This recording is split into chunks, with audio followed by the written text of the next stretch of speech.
Hi, and welcome to DestroyerAlive number 87. It's starting to get closer to 100 now. So, yesterday actually Alexander and I recorded intro to this episode when we recorded the episode itself. But I didn't feel it explained very much, so I guess I'll record one myself right now because Alexander is on his way to Brazil. So he's going to have a great vacation. Magnus is also on Easter vacation. Well, he's right now he's writing, he's finishing up his book about bandy. It's sports. I don't understand that, but it's probably an amazing book for the people who like those kind of things. In this episode, we're talking to a person I've wanted to have on the podcast for a long time. His name is Julian Gill. A big part of Kiss fandom online since late 1990s. When he started the KissFAQ.com. Amazing website and bulletin board many of us used a lot of times. He's also an amazing author in the Kiss world. He's released books like the Kiss album Focus, Kiss related recordings, and the ongoing on tour books. And together with Tim McFate, he's released the solo album book called the Gene, Ace, Peter and Paul, and the Odyssey book about the Elder album. That both books that I've been lucky enough to contribute with artwork and design for. So let's just turn this episode over to me, Alexander, and the amazing Julian Gill. Hi, Julian, and welcome to DestroyerAlive. What should I say? Friend, author, and webmaster for the KissFAQ.com. That's very kind of you to invite me to be on the show. I appreciate it, and as always, it's good to see you again, Nils. Yep. And also good to meet you, Alexander.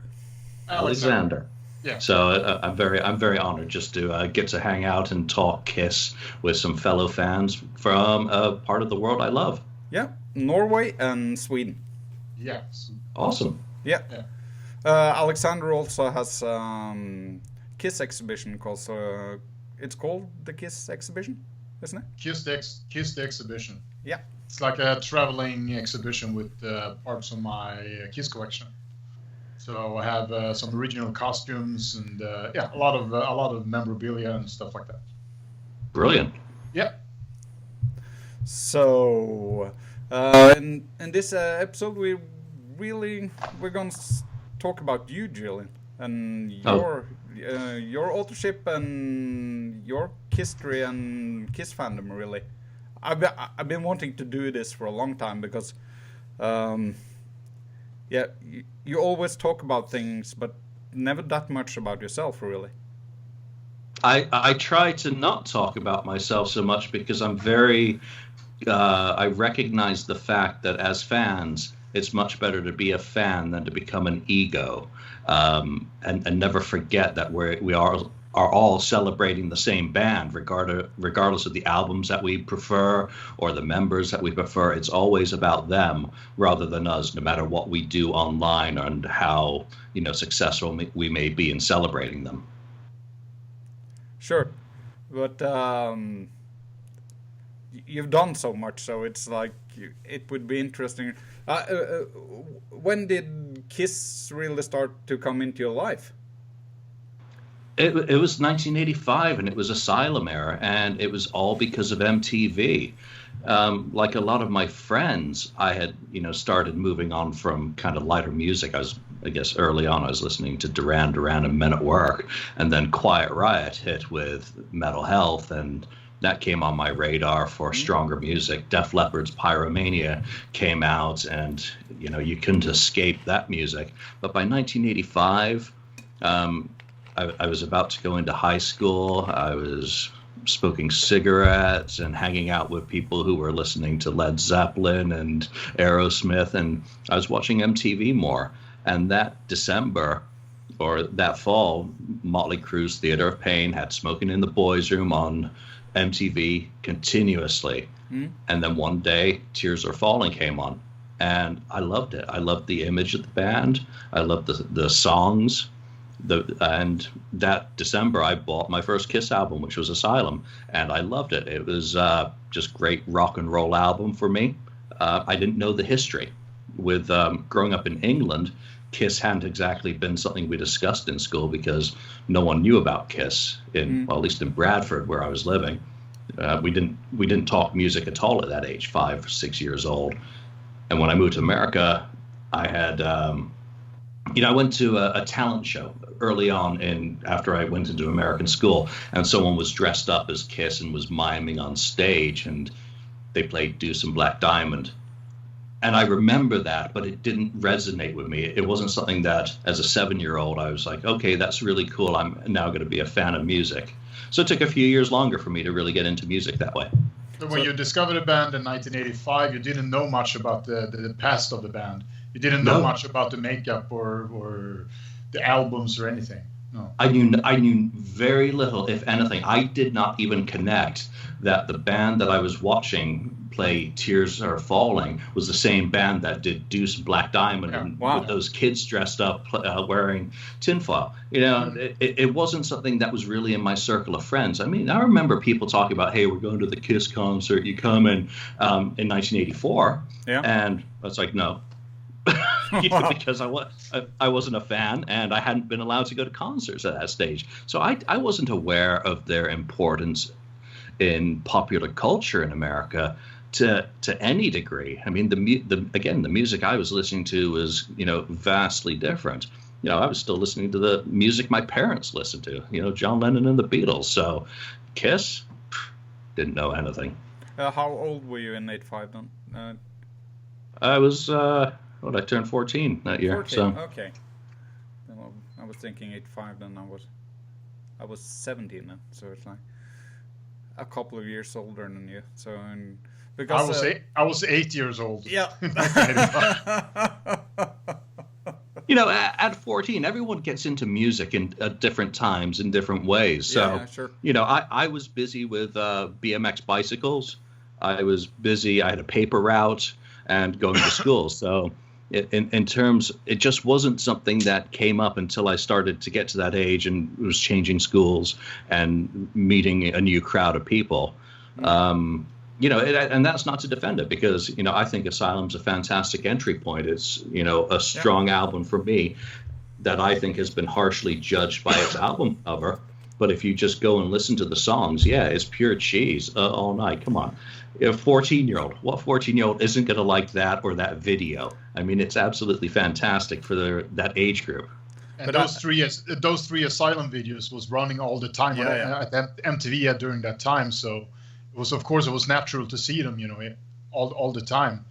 I mean, I remember that myself back in those days. Even though if I was a young kid, I was still seeing the videos. So yeah.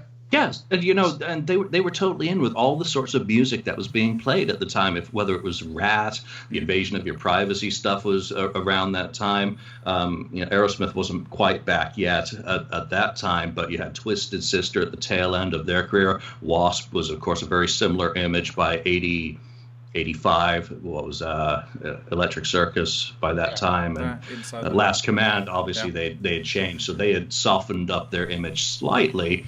So the tassels and everything. Remember Motley Crue at that time. Again, very glammy mid '80s rock, and Kiss was doing the same thing as everyone else. Bon Jovi, 7,800 degrees Fahrenheit image.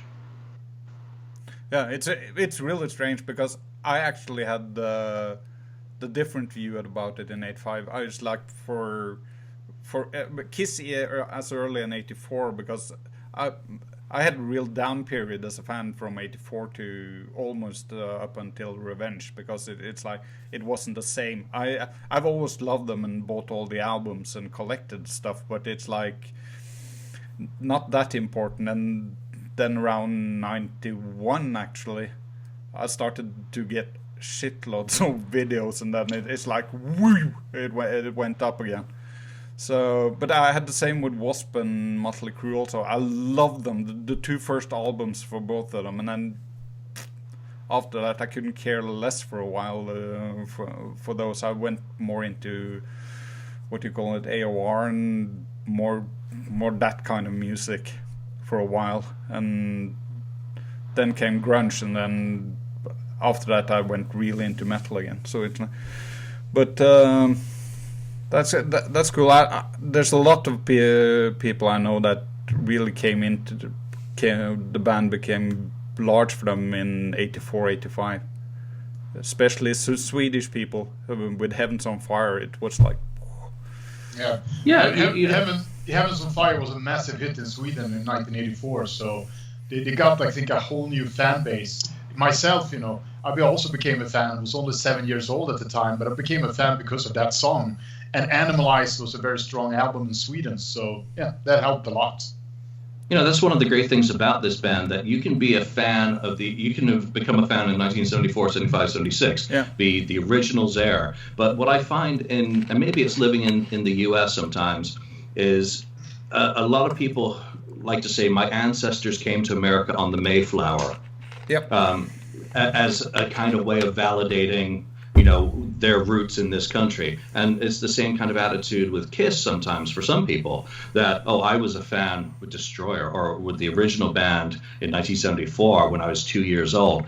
To my way of thinking, I can't say I was a fan of music when I was 2 years old. I was probably too busy picking my nose and playing with Lego. But everyone's different. What I say is, my ancestors didn't come to America on the Mayflower, but I came over as soon as I could. Just like with Kiss, I wasn't a fan in 1974, but at the first opportunity to really become a fan, I became a fan. Yeah. So, it's awkward because it was a completely different band in the 1980s. And I didn't know that at the time. I was getting into the band because of that image that I saw on TV for Asylum. That is the Kiss that I like. That will always be my Kiss. Whenever I hear a song off Asylum, my inner child smiles. And it takes me back to a happier, kind of kinder, more innocent place. Yeah.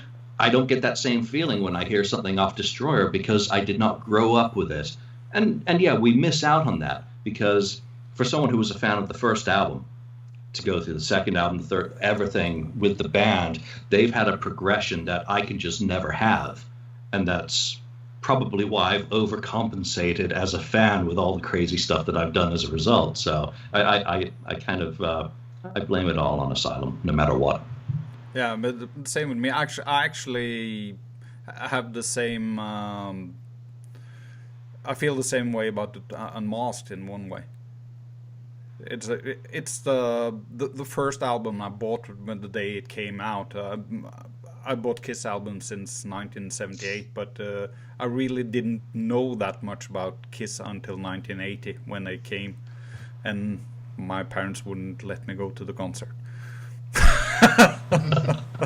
They didn't have a car, so it was more or less that nobody else wanted to drive. So I was thinking about the first time I came in contact with you online was when I think you were still living in England then, when you had what do we call it? Did you call it, you had some kind of trading circle? Yeah, Kiss Audio Trading UK, which is what I did instead of going to university. I was at university, but I spent more time online trading. Used to get a lot of mail at the mailroom, and they got really mad at me for filling up with all this stuff coming in from Scandinavia, the US, all over the world. So that's a long time as well, because obviously I've been in the States now since 1998. So it must have been 96 or 97 then. Yeah, I first got online, I think, in 1995, right after I finished university. I moved back up to Scotland and was kind of working in a factory outside of Glasgow. And because I was basically living in my father's basement, I had plenty of money to be doing trading and buying blank cassettes and spending too much of my spare time either in the pub or making copies of cassettes to send out. So I don't remember what the first thing I got from you, but I think we traded something. I didn't buy anything from you, but I'm not really sure what it was. And after that, you moved to the States in February 1998. You know, yeah, living in Scotland was tough. I loved it, and I absolutely adore Scotland, and I miss it. Yeah. But I was working in a factory for a computer company, doing quality control on the assembly line with a bunch of employees who were shooting up heroin on lunch hour. And by the time the computers that they assembled got down to me, I was getting electrocuted because they were junkies who put things in backwards, didn't cover the electrical cables. And for some odd reason, the company went out of business because of the poor quality of goods that were being produced. So I lost my job and I couldn't find another job. So I decided to move to the United States. Obviously, having picked up an American passport, it was easier just for me to decide to do that. So I left Scotland and figured I'd go visit my mother, who was living in San Francisco at the time, and then go on to Portland or Seattle or New Zealand. And I got a job within a few weeks in San Francisco and stayed ever since. So, but you had already started the KISS FAQ at that point, haven't you? Yeah, I had. The KISS FAQ kind of started out as my own little, it was called Mr. Blackwell's KISS Experience on AOL. Yeah. And all I wanted to do then was just track the history of the band in England, all the releases or Britain. So, excuse me, I'm falling into that American trap of referring to the UK as England. But my only goal was to track down every single release that had been done by the band in England and all their visits here, detail as much of that as possible. Then in August 1996, Alex Carranza, who ran the original KISS FAQ, threw up his hands, walked away from it after Bruce and Eric left the band. And I'm like, okay, I've been contributing a few things, minor things, nothing that even got my name ever mentioned on that FAQ. So I basically took his site and started redeveloping it to what I wanted. So that was online by the time I left for the States. I mean, I was being hosted by Kiss Freaks. So Steve Stierwalt was hosting my website for me on his because I didn't have my own hosting at that time. So those are kind of the earliest days of KISS FAQ. Was basically I just took over what Alex had been doing and started to try and build it into something that matched my vision for the stuff that I wanted to learn. I mean, it was all selfish interest. It was never about giving guys like you something to read. It was what I wanted to learn about the band, the things in there that didn't have enough information that I wanted to know. It was all about me. It was a way to fast track my knowledge of the band, having missed out on so much of that history. Yeah, but I think that's the reason most of us really start with anything. I think if you start with anything because you want to share it with everybody, it has to be some kind of ego thing in the beginning. It has to. And then after a long time, I think automatically you share it with everybody in a way. But in the beginning, you have to be really into yourself, I think. Otherwise, it's impossible to do it. Yeah, it seemed almost natural to do that. Soon after becoming a KISS fan, I started writing down the discography in notebooks. I mean, this is 1987 by then. After surviving Crazy Nights coming out and nearly making me not a fan of the band, I was, what are the singles that were released? Because obviously you'd go into a store and you'd see a Crazy Night single. Okay, well, what came out for Asylum in the U.S.? There weren't a lot of magazines at the time that had that sort of information. You could go into the back of Circus and maybe see, Japanese singles for order. I've told the story on other shows that, becoming a fan and catching up on the back catalog provided a challenge to me in the mid-1980s because the music from The Elder was not available. So it became this mythical album for me. I could never find it. I'd go to this one used store that often had that sort of record in there, and I'd get told that, oh, yeah, the week before that other Kiss freak in Binghamton, New York came in and bought the A World Without Heroes single, or, you know, something like that. So to hear something from The Elder, I had to order a single from the back of Hit Parade or a Circus, the Japanese version of The Oath, Escape from the Album. So that turned out to be my first kind of like collecting entry point, as well as my first listen to something from The Elder. So that all led to kind of, okay, so what are the other Japanese singles? Back then, there's no quick and easy reference. So you start finding out about them, their release codes, and you start learning that there was Polystar and then Victor and all these different distribution or versions. So that's how the FAQ grows as in parallel with my collecting interest, because you just don't know how to find out this information. And, you know, you're learning about the band or wanting to learn about the band without having too many ways to actually find out. And obviously we didn't have all the Kiss books available back then. I mean, Kiss on Fire did come out, what, 88? Yeah. But I didn't see any copies of that at the time. But at what point did you start thinking about writing a book, making a book of it all? I never did. You know, you never did. It was all. No, it was all Chris White's fault, and Chris White was the original webmaster of the Kiss Asylum website. Yeah. If you go back to the beginning of Kiss on the internet, there was Otaku, which became Kiss Online, Mike Brownwald's site. There was Kiss Freaks. There was and I don't remember the name of the other one. There was Roth's Rendezvous, and there was Kiss Asylum. Yeah. And Kiss Asylum was the most visible one. And I wrote a couple of things for my own benefit. I wrote an article on Carnival of Souls, kind of the whole backstory to that album from what I could find from all the interviews that were starting to appear online. And then I did one on The Elder. And I was giving news to Kiss Asylum because living in Britain at the time, I was, calling Phonogram, when's the new Kiss album coming out? And I finally got through to a contact who I stayed in touch with, who let me do some promotions for the remasters and stuff. So by contributing stuff to Kiss Asylum, I did this article for them, or at least I think it was. It's so long ago now, the details are fuzzy. So if you wonder why Paul Stanley can never get the albums right in his intros, it happens to us all. Yeah. But Chris invited me to write a series of articles for the Asylum website, which became the Kiss Album Focus. It was never supposed to be a book. It probably should never have been a book, since I'm still finding typos in that damn thing. But it was his idea, and again, selfishly, I thought it was a good idea to go out there and research what I could to write up my own story. I'd been inspired by Dale Sherman's Black Diamond to do that. Again, just like the FAQ, Dale did a fantastic job with the book that he wrote, but there were things that, well, I want more information on that paragraph or about that guy, that you could just never get into a published book because an editor would be saying, no, cut it. It's too expensive. You can't have a 1,000-page book. Forget it. Yeah,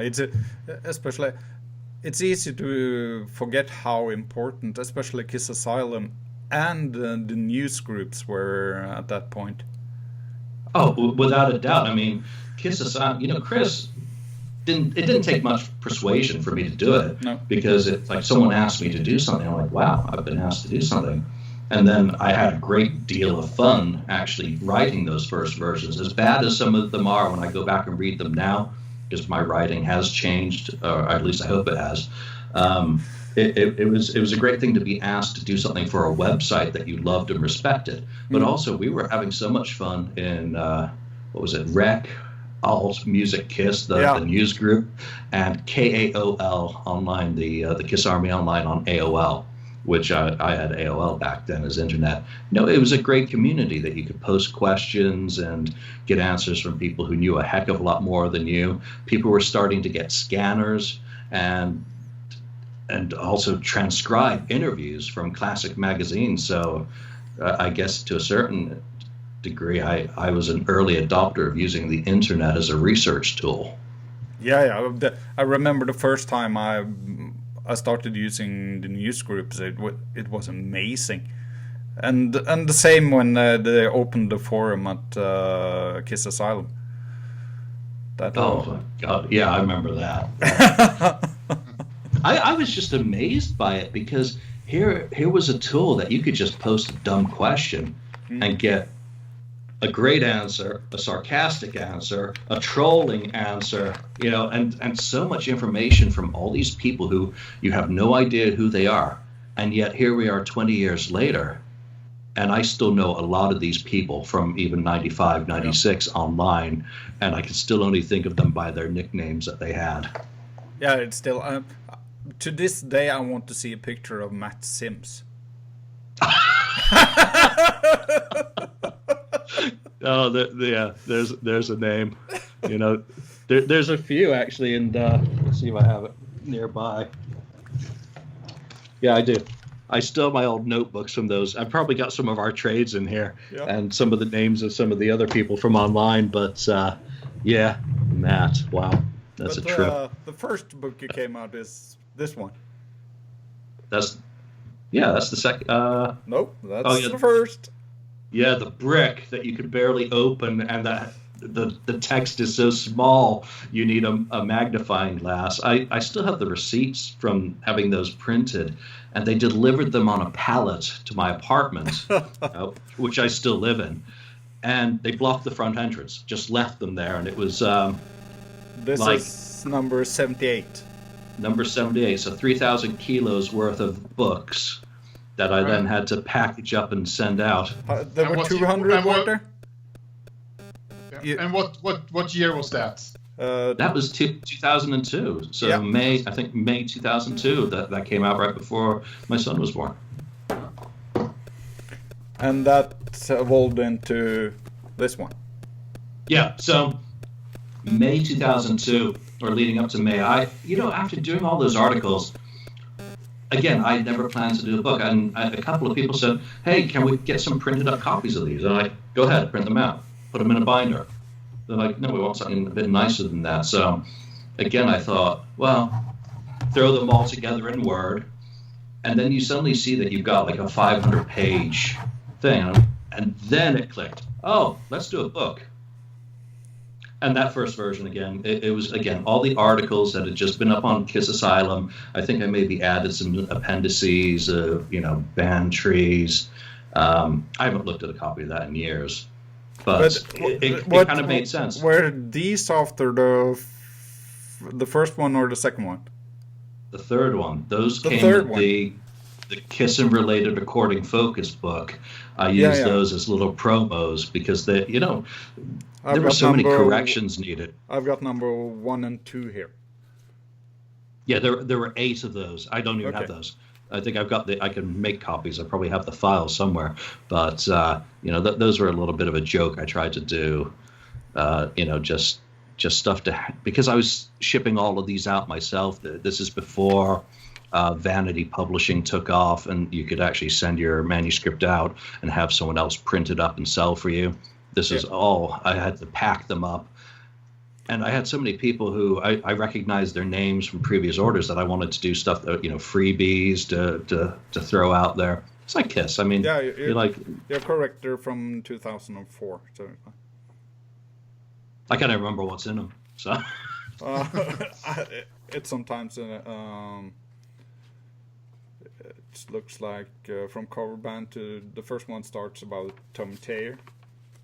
So so that was probably stuff that came a little bit later after the kind of the Kiss Asylum stuff, because I didn't leave those up there forever. No. Because obviously when people were reading them, the grammar police came out in force, and it got really tiresome. Still does to a certain extent, because I split between English and American English, and also really badly written English. So I can't blame it all on switching between the two. But those weren't written. The articles for Kiss Asylum weren't written professionally. No, they were pure fanboy. I'd proofread them, But again, proofreading your own stuff is the biggest mistake you can make, because you just are not going to see the errors. And I continued correcting them. Because from when you sent out the proof of the book the first time, that was for the first one, wasn't it? Because I remember I think you sent one to me before the first one that I read.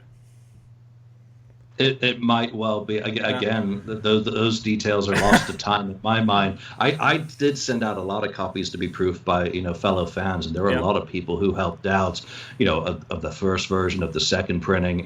Through everything I do today, there are people who just give me their time in hopes that I don't do damage to the band or the English language. And, they do their very best for me, understanding that we're coming from a non-professional background. But they've probably seen some of my typos and say, I better help Julian out, or else he's going to abuse the language and do something horrible. So I it's a good opportunity to say thank you to everyone who's ever helped out proofread anything I've written, because it's not always fun.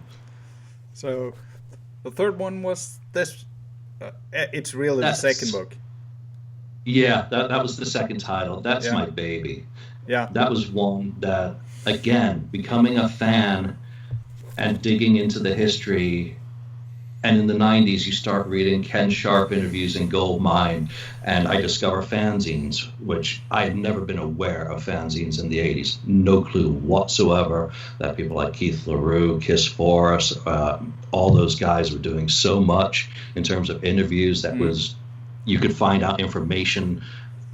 Gene would mention a song that he'd written in 1970, or the Wicked Lester stuff, or all of that started to come out, especially when Ken Sharp started doing those magazine interviews for Goldmine. So I started just writing down, well, what are the demos from this album? What are the demos from this album? What has Gene Simmons said about Deuce?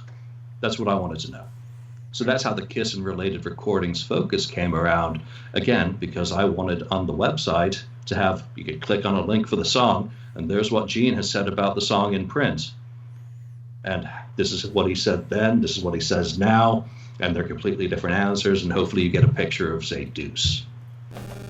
Yeah, because I remember the first time I got this, I thought it was so amazing, because this is really the stuff I really love to read about also.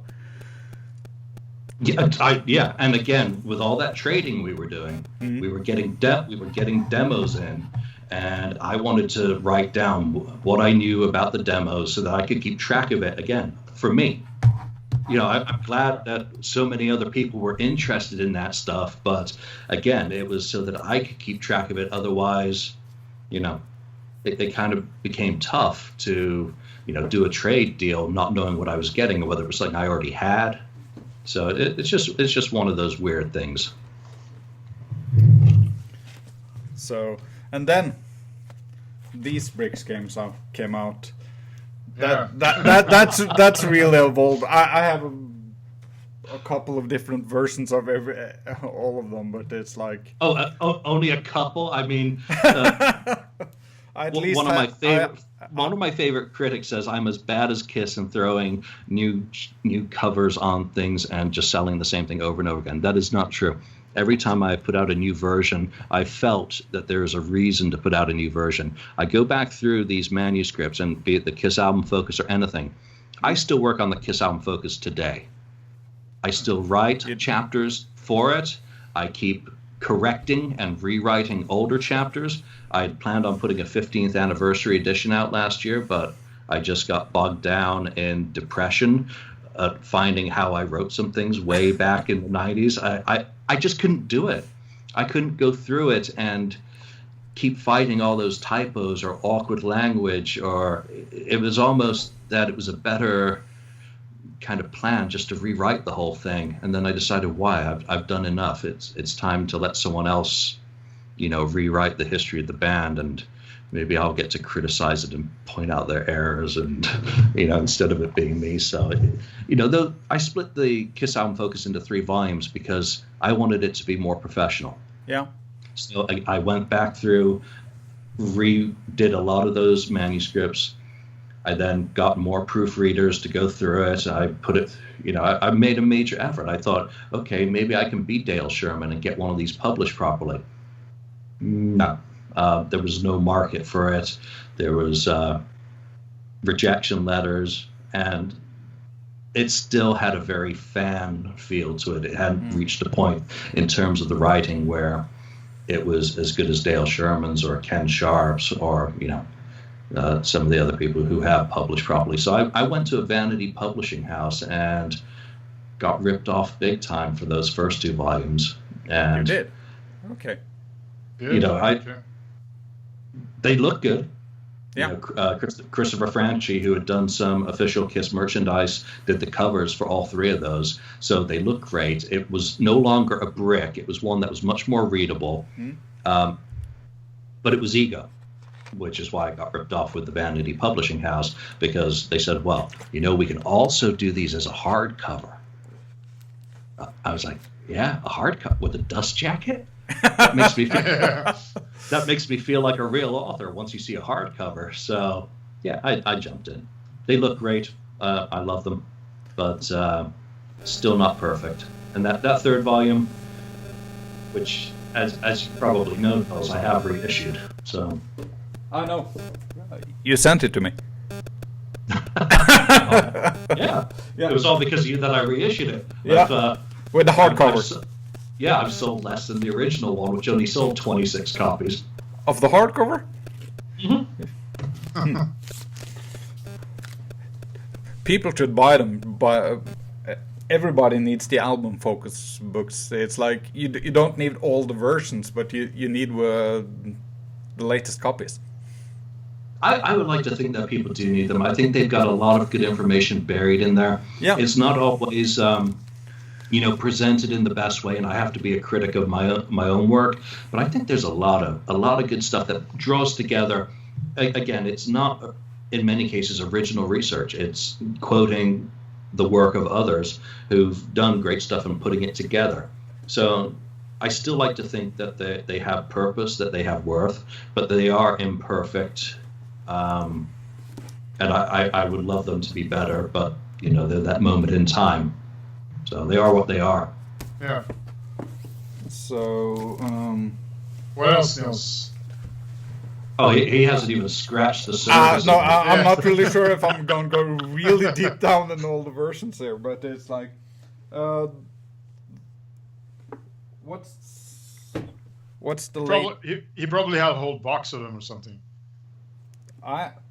Do you want to see all of them? You should see my bookcase behind me. It's nuts, and I don't even have everything anymore. There are versions of the books that I no longer have. It got too stupid. Let's put it. Don't hurt your back either. Oh no, it will work out. Oh my God! And that's not all.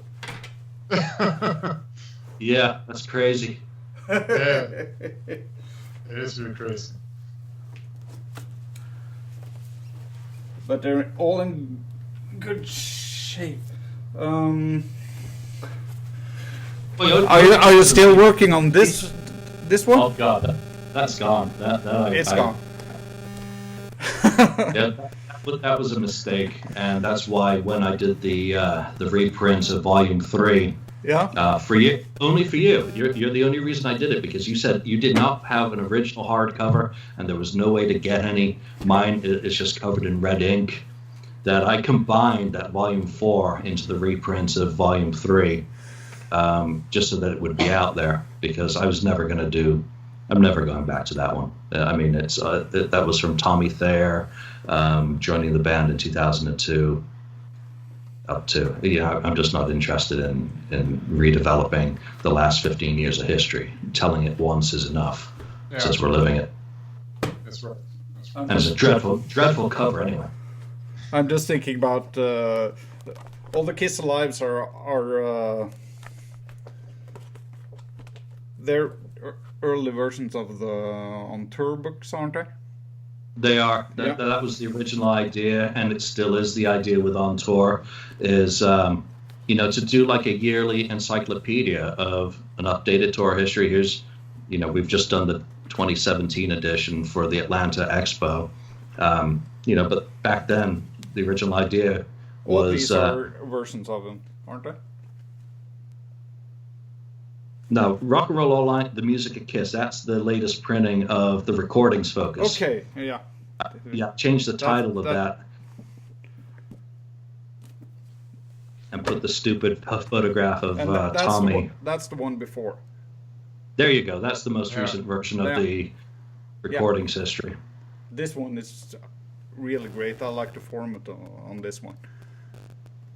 Yeah, again, going to the larger size, I finally figured that some of these, again, the vanity publishing companies are able to print in Europe. So it took postage out of the equation. So people from Amazon Germany or Amazon UK were going to get it locally without coming from the States. So that was very important. And that's what's led to most of these different versions over the past few years. The on-tour stuff, it changes every day. I mean, I've just finalized the manuscript for the Indianapolis Expo. I'm going to do a limited, to show you the cover. I'm going to do a single A4 size, 887-page hardcover. You saw the ones in Atlanta, Nils, so you know how big and heavy they are. I'm not selling those on Amazon anymore. No. Because they're just too heavy, they're expensive. But for a special occasion, packing it all into one volume is kind of cool.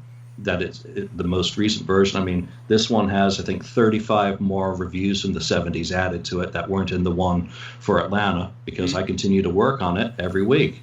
And I've already got an artist engaged doing the cover for the one that'll come out in January next year, which hopefully I'll add another 50 or 60 concert reviews from the band's history. And I'm mostly interested in the 70s and getting as many local reviews for the shows. So that's why it becomes a kind of a yearbook. It's not about repackaging the same thing over and over in hopes that a Kiss fan buys it to give me more money. It's not about that. It's about having something that is living, is vibrant, and that you can take to the toilet with you. Yeah. That's a good thing. Yeah, the best time to read. Yeah, absolutely. Maybe not. Agree. Yeah. But I would say... And if you got one of my books and you run out of paper, well, you got plenty of paper pages. But I was thinking about the Losses book you done with Tim, except the Crazy Nights is only you, isn't it? Yeah, you can tell the difference. So Crazy Nights. I actually have has grown since the copies you got. I've managed to get one more interview done for that, but that one is not ready for prime time, which is why I'm just doing these little, here's what it looks like. This is what it's going to be like for indie. It's, 288 pages? Yeah. Yeah. And the stuff with Tim. When it's ready for prime time, we'll do some more work on the cover also. Oh, great. Yeah. So the books with Tim were never, again, supposed to be books. It was Tim's idea, and, I was so blessed to have someone like Tim come and volunteer to become a partner in the Kiss FAQ website. He was a moderator. He took care of a lot of the stuff on the message board, trying to keep things cool. But he had his niche. He was interested in news. Yeah. And he just ran the news side of the forum back when we did it. It's all gone now since he left. I kind of removed that section because I wasn't going to keep track of current affairs with Kiss these days. But he did a great job. And then he started, let's do an interview. So, Ace's Anomaly was coming out, and we were able to start kind of developing the website into more of a fully featured entity. And Tim had all these incredible ideas for interviews with, this person, that person. A lot of them are still up on the website. And then he said, let's do a celebration of the elder. Let's interview some people, put it together. I'm like, okay, great. I'm going to redo the focus. I'll do these timelines. I've got my side of the project. And then he did all the real work. And that was going out and tracking down these people, interviewing them, He's not a lazy sod like me. He transcribed all his stuff himself. I sent mine out to transcription services to be transcribed. He just did it himself. It was absolutely insane. So then I formatted all for the website. But Odyssey, that was 2012 that I think we did that online to celebrate the album. Tim loved these albums that were big projects, that were grand ideas, and it went up online, and the response was so-so.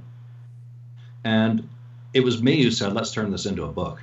So a couple of years later, we came back and went out and did more interviews and turned it into the book. But it was all Tim. It was his idea. I supported, more of the design work from the web. And then when it became time to turn it into a book, I killed the project and turned everything into, what it was. But that was Tim. And then the following year, 2013, it was 35th anniversary of the solo albums. And let's celebrate that. And again, he went out and found look at the Elder Book. The guy who built the model door. Who would have thought to go out and interview him? Tim did. And he found him. And the bassoon player. It's just, if you think I'm a geek, or that we're geeks as Kiss fans, think of what Tim accomplished with all these interviews that he did for the solo albums book, the Elder Book. The solo albums one was one where, it basically broke his involvement in the Kiss FAQ. Here was an interview with Jeff Glixman. Okay. First time Jeff had ever done a long-form interview specifically about his experiences working on the Paul Stanley solo album. We posted that online, and there were like crickets in the background. No one cared. There's like maybe 3 comments on the thread. It just did not generate any discussion. So it kind of burned Tim out from that perspective, that he did all this work, all this effort, and fans just were not talking about this stuff, which was, it's a shame that we've kind of moved past the fanzine element, from the early 90s where you could read all these deep interviews. But, maybe with the online community being what it was, we had been victims of our own success. We were doing these great projects, but when you put it all out for free, it becomes devalued. Oh my God, I'm agreeing with Gene Simmons. No, it's totally true. And, I now understand after seeing what Tim went through in terms of the amount of work. Come on, this is a guy who had a life and a job as well. And he was giving all this time to the FAQ, doing all these great things, and it wasn't generating response, respect, or even appreciation to a certain degree. Yeah. So, it was me who said, let's turn these into books. And 2015, I think it was, put out the solo albums book. I went out and did a few more interviews as well, just to kind of make it as complete and as good as we could. Yes, I invited every single member of KISS to be involved in it, but again, as an unofficial project, they're not good. For those who don't have it, here it is, and there's the first version. Collect them all. Huh? Collect them all. Collect them all. Yeah, but this was done by necessity that we can't talk about. Yeah, that was a really good artist too. The artist is so good that he did the cover twice for that work, and we had to change the cover on that. It was unfortunate, but that's life. In my defense, it had nothing to do with me wanting to repackage the freaking book. I was happy enough where it was. Yeah, but it's just one of those things. I didn't want to make it twice either, so it's like.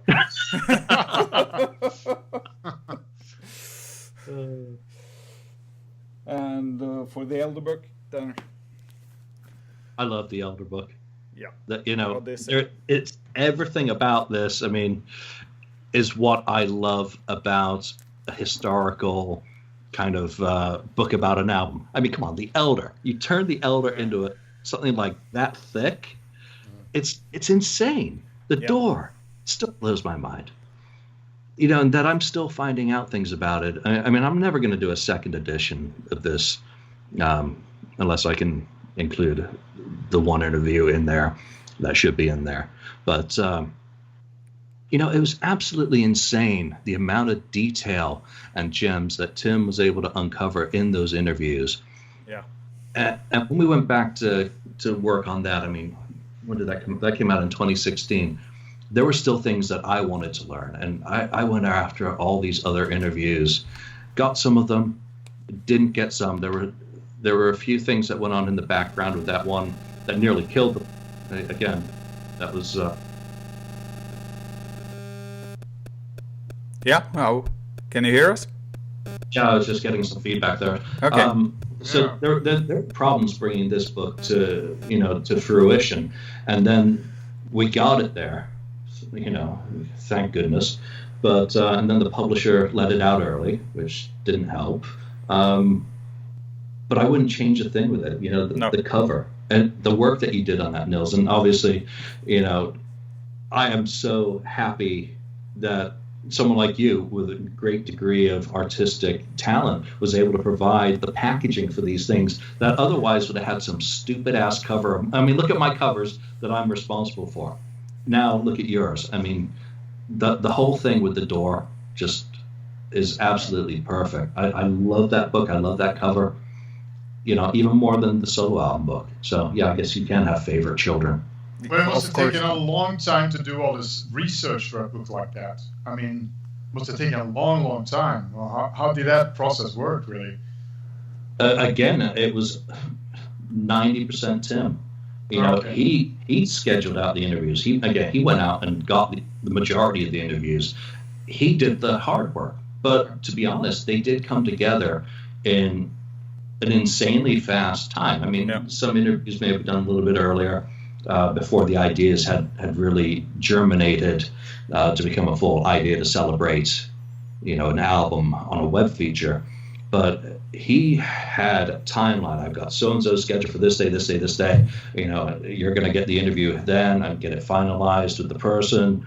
And we were ready to go. And then he had everything scheduled out. On Monday, we're going to do these features. I need your stuff, all I had to do was post it, format it, put it up on the website. He had everything nailed out. He had the full vision from day one of the feature running on the web to the final day. And my part, I'm not going to undersell. It's not fun formatting these for HTML, and I still do old-fashioned coding line by line. But his side of stuff, it was just very in-depth. But it didn't take years. I think that's the point. No. And that's what makes all the more impressive to me, is that Tim put these together in a very fast amount of time. And it's only since doing the Crazy Night stuff where I've actually done one of these projects all on my own without any help, that it makes me appreciate Tim even more and to be absolutely more amazed. And you can just never really understand it unless you do it yourself. It's one thing for a fan to go on Amazon, buy a copy of this, but now to know what it feels like to have done all of that work, and again, sending all of mine out for transcription, reminding myself that Tim transcribed all these himself, and then we proofread them, sometimes together. He'd send them on to me, I'd take a look through, send back, but again, for the most part, it was him. And I never want to, not make that point about how important Tim was to the website and how much he's missed. Yeah. But it's like now you're doing the Crazy Nights book. Hey, are there any other albums you would like to do a book about? There was one, and I have a photo of it. I walked away from this. I deleted it, but I was working on one other book before Crazy Nights, and see if you get to see that. 6 and 9. If you remember Ken Sharp's New York Times best-selling Nothing to Lose, the 73 to 75, I still say, and if I can't do it, maybe Ken can. He should do it. Kiss needs a official book that follows on from Nothing to Lose. Yeah. And I got about 150 pages into doing it along the same lines as Ken's original. Mm. And then I said, I just need to do all these interviews. I did some interviews, and I ran into the biggest problem of all, time.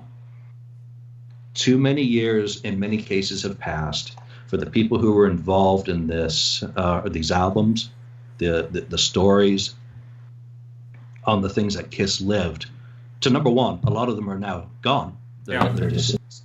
And a lot of them simply can't remember to the sort of detail where it would be fair to package it up and ask for money to make it worthwhile. So I've run into that with that project. I've run into that problem with even the Crazy Nights. Yeah. Come on, that is 30 years ago. People's memories are fading. You go back to an album. Well, someone said, "Well, why don't you do one just on Rock and Roll Over?"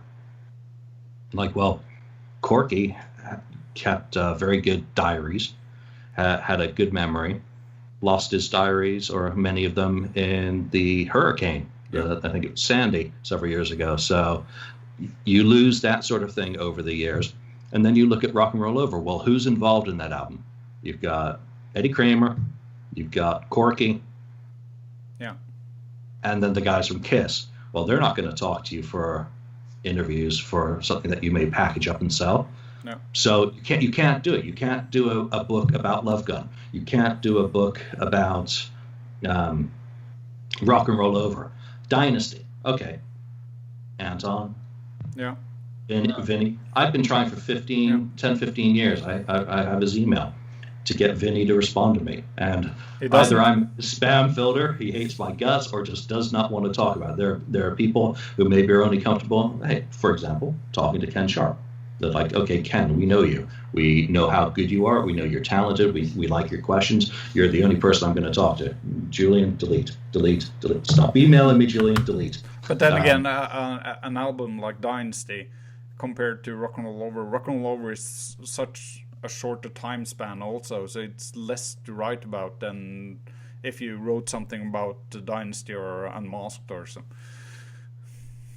Yeah, without a doubt. Again, it's so compressed. You know, I don't know if you're aware of that kind of album series, 33 1/3, little books focusing on one album. You know, Pink Floyd. This, you know, the sort of the titles that they do are, again, grander albums that have more substance to dig in. There's not a lot of substance to dig into on Rock and Roll Over. Yeah, a lot of the songs are interesting, especially Gene's, in terms of taking them apart and finding the sources. But in terms of interviewing people about them, there just isn't the detail. What do I think is possible? Well, again, it depends on Vinnie Poncia. A Dynasty Unmasked Into the Elder book could be interesting. Would it need to be a 500-page monster like Odyssey? No. But I think there are people like Holly Knight, again, Anton, Bob Kulick, Pepe Castro, who could be talked to. I have no interest in doing it myself because, I'm kind of done. But that's one where I think a story's there. Michael James Jackson obviously has come out. We were looking for him for years and could never quite get an interview scheduled. But he's done interviews with Podcast Rock City. He's done Three Sides of the Coin. And I think we see, again, part of the problem is so many years have passed since the original kind of era that I think it's very difficult to say it would be totally feasible to do, say, a Killers, Creatures, Lick It Up, and half of Animalize, which involved Michael James Jackson. Because... But I think when it comes to Michael James Jackson, I'm not really sure if he doesn't remember or he just wants to get an okay from Paul to tell what he remembers. And that's an important thing to keep in mind with a lot of these books. And again, I ran into that sort of problem previously. And it's not a problem. It is how it is. You have to remember that these producers are professionals that work in the field. They want to keep relationships healthy. They don't need some jackass like me coming along and blowing things up with them with the band, even if they haven't worked with them in a long time. They may well need to work with the band again in the future, either with music or with business. There's a lot more to it. There may be stories that they have that they would love to tell, but they know that it's not a good idea to tell that story about the time ... So there's a lot more to it than just, having the story to tell. The story is there. Now, can it be told by the person, and can it be told properly? Because Gene and Paul have been, very, I guess, supportive of a lot of these unofficial books that I'm sure they don't like. I'm sure they're not happy with some of the kind of interview subject matter, not only my own, and I have no idea whether they are or not. No. I know that they don't have control. So every time a book is published, it may not present them how they want to be presented. And it is, again, as I said at the very beginning, that I'm the fan and they're the band. Mm-hmm. So it's a very dangerous kind of ground to be on with them. That you try and invite them in, you send copies out before you publish, and you wait to see if you get a letter. You hope you don't. You hope Paul Stanley calls you and says, yeah, Julian, I really like it. I want to do that interview with you. Yeah. No. Oh. But I guess it seems like some of the members like that stuff from a fan view more than others. Yeah, and there's some people that you can interview, and others that you just have to remain to want to interview. Again, Paul Stanley for me is that interview that I would love to have, but I don't think it would be an interview. I think it would have to be a conversation. Yeah. Without a tape recorder. Because I think it would be unpublishable. I don't think after that conversation it'd be like, okay, finally, I have all those answers. And then Paul would be like, well, you can't publish that, right? Like, but at least I know. Paul, again, go back to 1985. Why did I get into the band? Paul's image. Yeah. Paul's image through all the interviews, through all the years since. The way he approaches questions is, I'm still very interested in what he has to say, how he says it. But, try and tie it all together. I can't even get that thought together, thinking about interviewing Paul. But I really think he's the one who remembers everything also. I think he's got I think Gene has proven recently that he doesn't remember as much as he thinks he does. Yeah. And all those things about drugs destroy your mind, well, Gene, your memory is not the greatest either. Time doesn't care what you did or did not do.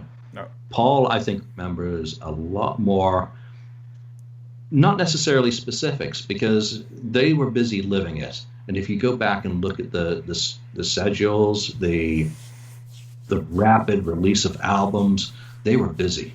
It was nonstop. How can they remember Des Moines from Decatur or whatever? Because they never knew where they were. It was one night after another. Gene's hopping into studios here. Paul's doing his thing. Peter and Ace obviously remember a bit less because, of the lifestyles. It was crazy. It absolutely insane to think of. These guys didn't keep diaries or journals. And they went from one concert hall to another, one studio to another. They recorded one song here, one song there, demos. I mean, there was no. I mean, you couldn't keep track of everything, I guess. No, neither. We can't go back and decipher it. I was going to say that you look at J.R. Smalling's Day Planner, and it's got the city, it's got the flights, but it says nothing about what they were actually experiencing.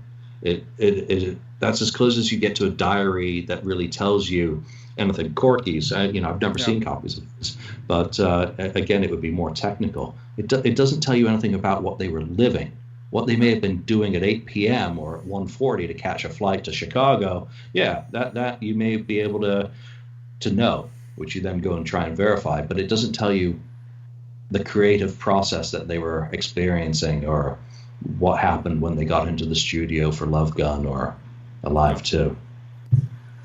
I guess the closest thing you will ever get to what happened on a daily basis from people who were living it was probably Chris Lent's book, really. Chris Lent's book, Kiss and Sell, was amazing in 1997. It's amazing to this day. Yeah. I'm very lucky that he wrote it when he did. A lot of those memories now are probably not as strong as they were when he did it, so he committed it to paper at exactly the right time. Yeah. It is one of the most impressive of the Kiss books because it is so unbiased. Yeah, obviously there's a little bit that Glickman Marx was fired, in '88, and you understand that. But it's very matter of fact. It's very factual. It's backed up with detail. It's incredibly well written. and very readable for what it is. Financial and that sort of, business side of things. It could be very dry, but he really injected it perfectly. Another good one is Larry Harris's. Side Casablanca that he did with Kurt and Jeff. Again, his memories that they probably helped massage into a readable form comes across very well in telling that side of the band's history. So, those are two that stand out for me. Yeah, and I don't think Chris's book, when it comes to 88, is unfair at all, because I think everybody who worked for Howard Marks felt that how they were treated by Kiss at that point was pretty unfair, really. Yeah, again, it's a difficult kind of situation to get into as outsiders, that we will never know for certain, all the machinations that may have been going on with Hilson, the stuff that was happening with the IRS. There are some memos that exist from around that time that paint a kind of weird picture. It was definitely a challenging time, but come on, for Kiss at that point, it was time for change anyway. So sure. Chris recognized that in either the interview I did for Crazy Nights or in Kiss and Sell, that unheard of to be with one band that long through all that they had been through as well. So again, great book. If you haven't read it, you gotta read it. Yeah. When it comes to other Kiss books that you're on, what's your favorite Kiss book? That's a okay. Really tough one to answer. Give me 3 books then. Give you 3. Okay, so we're gonna have Ken Sharp up there. I love Ken. I love the work he does. It's which one of Ken's, Behind the Mask, or I'll go with Nothing to Lose. Come on, it's a New York Times bestseller, author that I got to hang out with. So, Kiss Alive Forever. Yeah. Obviously, I do a tour history. Mine are based on reviews. They did a tour history that set the gold standard, still does set the gold standard. Great interview segments with the people who were there, all the little side stories, their layout, the color, a beautiful book, great stories. So that one. For a third, oh my God, I don't know. Tim McFate's Odyssey. How about that? Just because as a fan, that blows my mind. There are so many Kiss books. I mean, I could easily say Still on Fire. When I finally found a copy of that in Glasgow, in the mid '90s, I was blown away by what that did. Again, what it inspires in me as a fan. Dale Sherman's Black Diamond, since that was the immediate kind of motivation to do the Kiss album Focus. And Dale still is a really nice guy, classy, friendly guy. I mean, he helped me get a copy of the second book that he did, which was the discography. So yeah, I'll forget the Odyssey book and go with Black Diamond instead for my third. I would probably pick the same 2 first one, and I would probably put Lydia's book on as number 3, because there's so much there that you won't see any other place. It's incredible what she got into her book and the job she did, pretty much on her own. I know she had some help, but amazing book. And we've already mentioned as well, I mean, I feel a little bit dirty not including Kiss and Sell. I feel bad not mentioning Gene's book. I mean, there are a lot of really, really good Kiss books out there. Yeah. And everyone being different, everyone's going to get something different out of them. Yeah. And I would definitely say Alive Forever too. I mean, that's an incredible book, because you find, it seems like you find new things all the time when you read that book, where you're looking for details on specific dates or whatever, and it's a very interesting book, I think. And then Nothing to Lose book, it's fantastic. I would pick that one too. I mean, that's an incredible book. And the third one is really hard to say, but I would probably go like Nils. I would probably say Lydia's book as well, because of all the background, all the photos that was taken, during that time, in the early days and everything. I mean, she was there when it happened. So, I mean, I think that's an incredible book too. So, absolutely. Yeah. absolutely beautiful. I think the only book that really comes close at this point to Lydia's in terms of the unofficial is Kiss Classified. Again, in terms of the pictures, the colors, the presentation, absolutely stunning what those guys did with theirs, and that's proudly up right next to Lydia's book in my bookcase. So you just know there's going to be more books coming. Kiss is the sort of band that it never will be done. Whether it's Kiss themselves doing book projects, as they kind of wind down, maybe they'll decide, well, we want to do our own kind of books on the things that have been unofficial and turn them into official projects done their way. You never know what they may be interested in doing. So there'll always be more people writing about the band, whether it's fans who've had fun kind of stories that have grown into interacting with the band, whether it's people who've worked with the band, or whether it's fans like me who decide to take up the gauntlet and approach a topic. I still want to see, these. Do you remember the Kiss in Sweden book? Yeah, it's amazing. That's a great one too. That's another. Amazing. I said it when that came out, and I got my copy. I said, "Why is there not a German doing Kiss in Germany, or a British fan Kiss? There should be a whole series of these."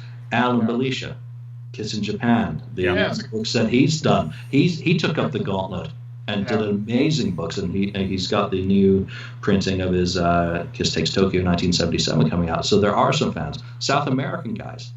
Yeah, come on, should do a book.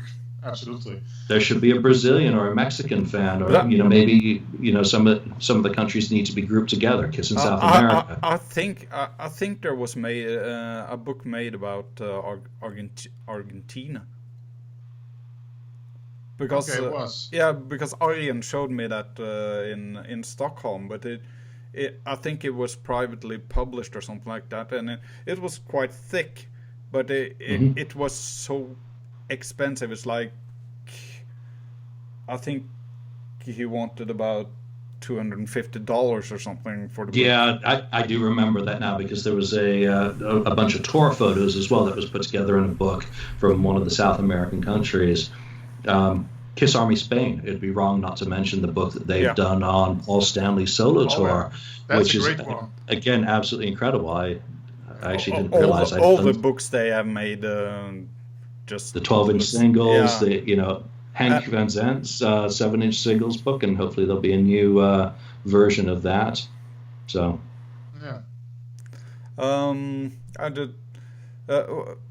Just to go back to your history without the books, when was the first time you saw Kiss live? Come on. You didn't want that answer, so question. No, again, with living in Singapore, in America, in the 80s, in Britain, I was in the wrong country at the wrong time, to see them. I did not get to see them until first date of the Psycho Circus tour, Dodger Stadium.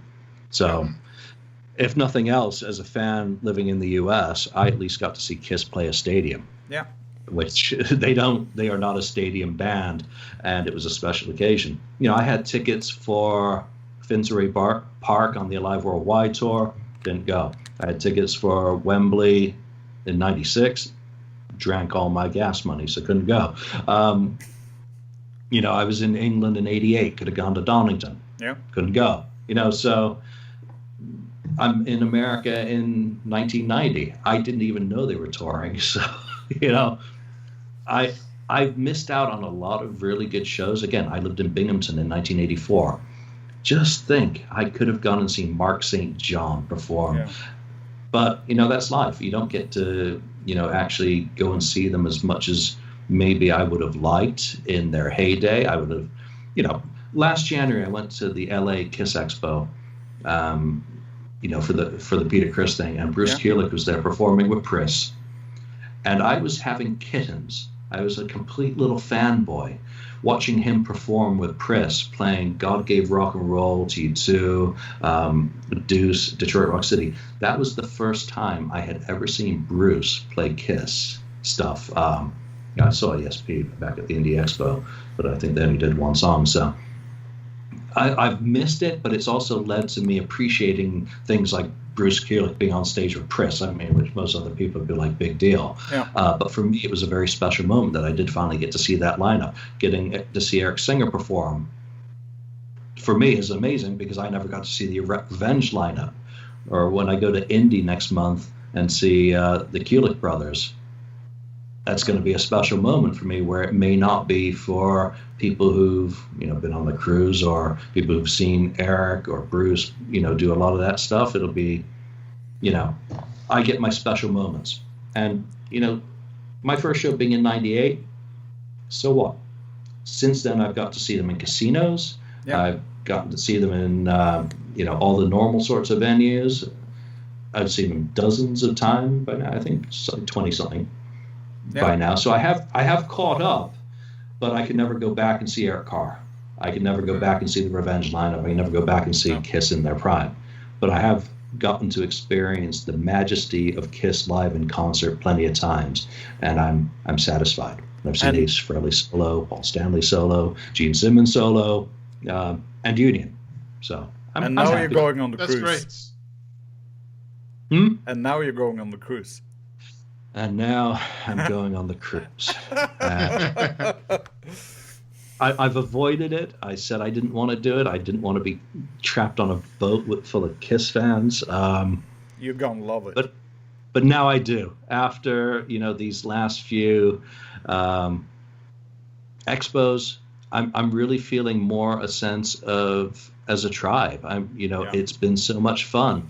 It's been great arguing, different topics with fans in the bar, just meeting names and faces. I mean, when we met, we've known each other a long time. Yeah. And just to meet someone and immediately it's like, just the conversation continues. It's almost like no big deal. It's like, oh, great to meet you in person. And that's what I like now. It's forget these nicknames from the Asylum message board or the FAQ. Who are you really? Let's shake hands, have a drink, talk Kiss in person. It's so much more fun than online. As useful as it is, right now we're experiencing the great side of online.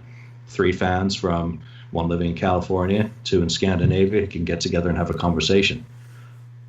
But think of how much better it is to sit down and have a beer with that person. Yeah. And shake a hand, especially when you've known someone for so long. And there's so many people who go on the cruise that I've known for 20 plus years online, and it's going to be my first time meeting them. And I can't wait because... And it seems like there's a couple of people thinking the same way as you did this year that hasn't gone and will go now. So it will be fun. I think as time goes on and you hear about people registering names for the trademark of The End of the Road, of bands like Black Sabbath doing The End, of all these people who've announced their final tours, we know we are far closer to the end than we are at the beginning. And maybe it's starting to feel like that more for people as well, that they realize all of a sudden another day goes and you read of another Kiss fan dying, where none of us are getting any younger. The band's not getting any younger. Let's take advantage of all of these opportunities, if not to see the band or experience something special like the cruise, but maybe get on that boat with 3,000 or however many fans that there are and meet these people that you've known online, some that you like, maybe some that you haven't liked so much, but meet them in person and shake their hand and, hang out. Back like we used to in the 80s and 90s before the internet came along. Get back to the original way that we're best at interacting as members of the Kiss Army, or the human race for that matter. So I think this is a good place to stop the episode today. It's been great having you on, Julian.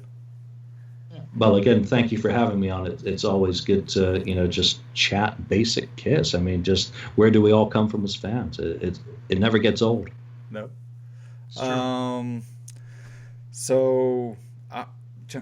Thank you very much for coming on this time, and we can probably do more later. So at a later point.